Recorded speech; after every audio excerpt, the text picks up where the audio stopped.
Ladies and gentlemen, one of the most important lessons I've learned in life, and believe me, it didn't come easy, is the power of personal space and boundaries. And I want to talk about this not from a place of preaching, but from a place of lived experience. As someone who has spent most of her adult life in the spotlight, in front of cameras, answering questions, meeting people, pleasing audiences, and constantly adapting to other people's expectations, there was a time I didn't even realize I had forgotten what my personal space looked like.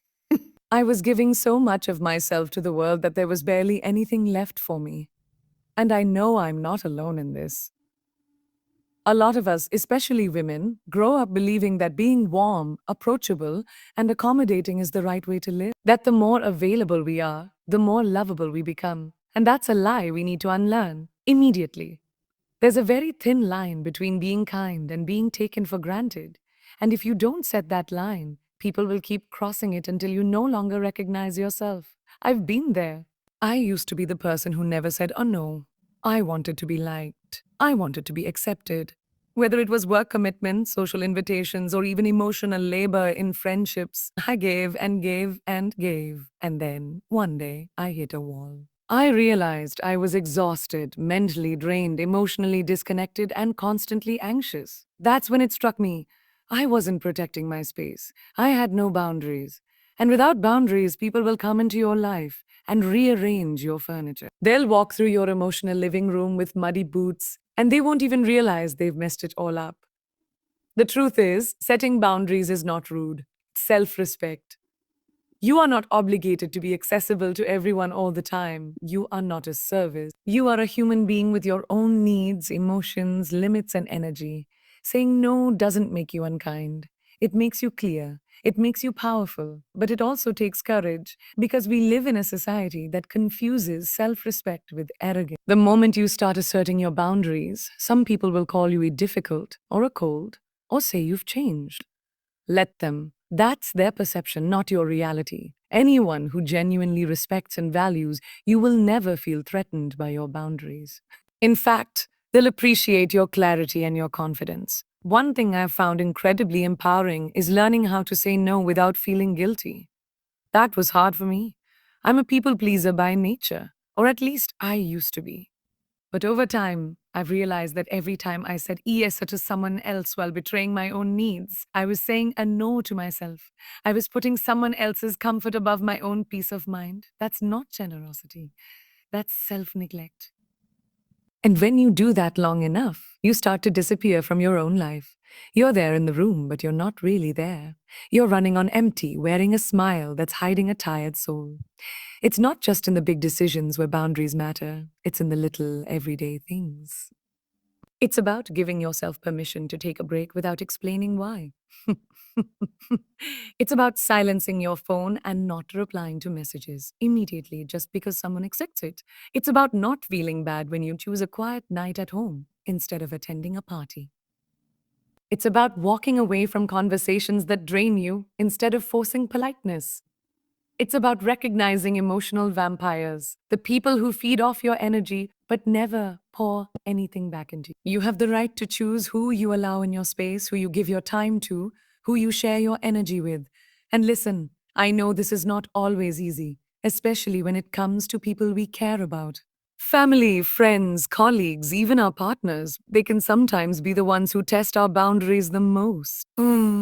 And we love them. We want to be there for them. We don't want to hurt them. But loving someone doesn't mean allowing them to walk all over you. True love respects boundaries. True love understands that you are not an emotional dumping ground.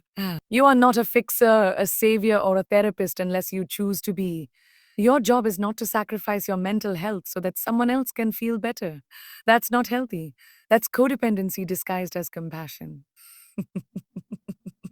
Now let's talk about work. In our careers, especially as ambitious individuals, we often fall into the trap of overextending ourselves. We want to prove we're capable, reliable, indispensable. So we say yes to every task, stay late, take on more than we can handle, and slowly start building a narrative that we are superhuman. Mider says. But we're not. Burnout is real, and it's brutal. I've had my share of it. And I learned that if you don't respect your own limits, your body will do it for you through anxiety, exhaustion, or illness. Setting boundaries at work doesn't mean you're lazy or uncommitted. It means you're smart. It means you understand that you can only deliver your best when you are rested, focused, and respected. Protect your time, protect your energy. Say no to things that don't align with your goals or values. One of the most liberating things I've done is to surround myself with people who encourage my boundaries instead of challenging them. People who celebrate my individuality instead of expecting me to be constantly available or agreeable. Those are the people you want in your corner. The ones who don't take it personally when you need space. The ones who cheer for you even when you're not always around. It's a game changer. Because when you build a life that respects your boundaries, you start to thrive. You become more present, more confident, more authentic. And authenticity, my friends, is priceless. When you stop being too friendly just to be liked, you start showing up as your real self. And the right people who see you, get you, and love you will gravitate towards you. You don't have to fake it. You don't have to smile when you're hurting. Smile when you're hurting. Total. You don't have to keep giving from an empty cup. Refill your own first. Always, let me also say this, there will be people who won't understand, who will push back, who will test your limits again and again. And in those moments, I want you to remember your peace is non negotiable. If someone consistently disrespects your boundaries, no matter who they are, they don't deserve that close of a seat in your life.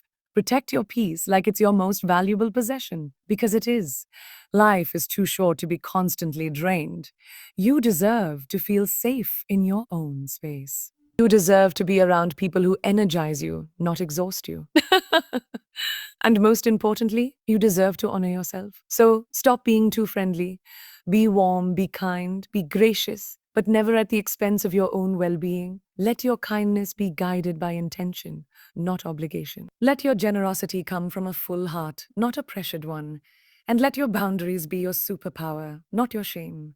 Because at the end of the day, your relationship with yourself is the most important one you'll ever have. Treat it with the same respect, care, and protection you offer to others. You are not here to be everything for everyone. You are here to be you, fully, unapologetically, and with boundaries that protect the beautiful person you are. Let's talk about something we don't always pause to consider in our fast paced, hyper connected world: relationships. Not just romantic ones, but every connection we allow into our lives.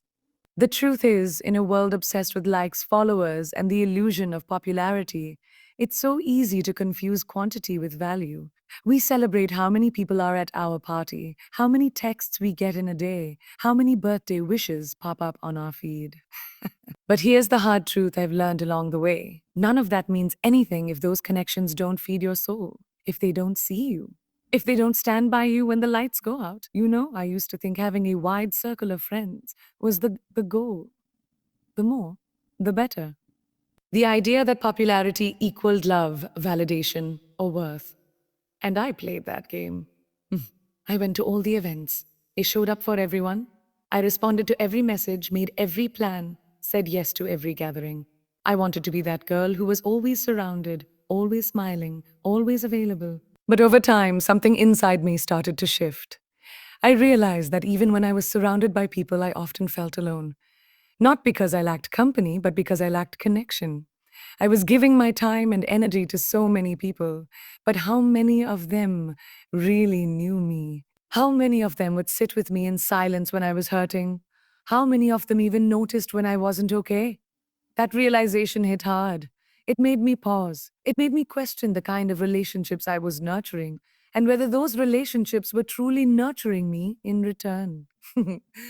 And I'm not saying that every person in your life has to be your soulmate or your ride or die.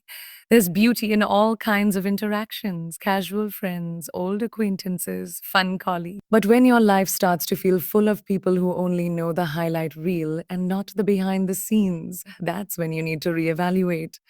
We live in a culture where being constantly connected is the norm. We equate notifications with attention and attention with affection. But not every text is love. Not every "how are you" is rooted in care. Some people just want to be part of your life when it's exciting, when it's glamorous, when it benefits them. That's the bitter pill we don't always want to swallow. But once you do, it changes everything. It frees you. Because you stop wasting your energy trying to maintain connections that only run skin deep. Real relationships, the quality ones, they don't need constant noise. They don't require performance. They live in the quiet moments, in the honest conversation, in the space where you can cry without explaining, where you can disappear for a while and still be welcomed back with love. That's the kind of connection I've come to value more than anything. The people who love you in your most unfiltered form. The ones who see your mess and don't flinch.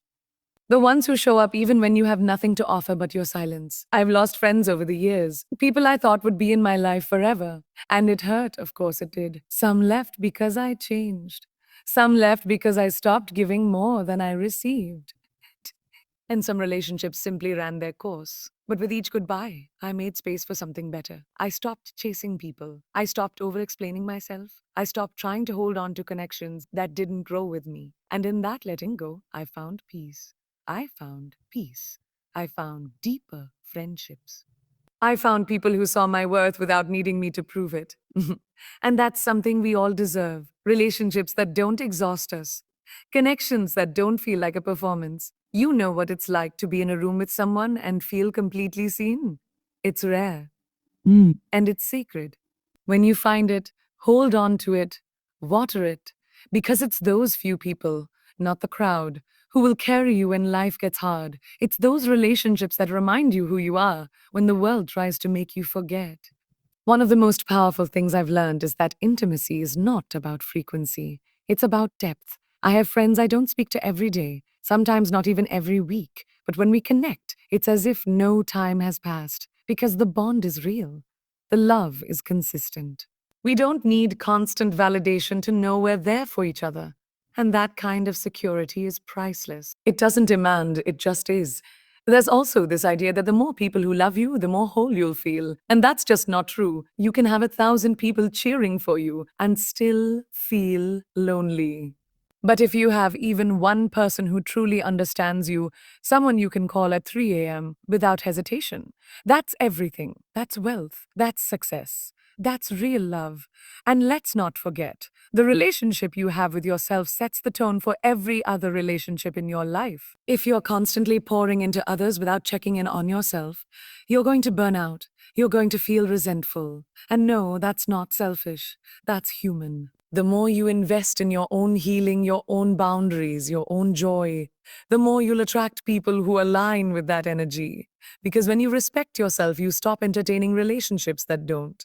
So stop chasing numbers. Stop counting how many friends you have. Stop trying to be the most liked, the most followed, the most invited. None of that will fill the gap that true connection fills. Instead, ask yourself, who sees me?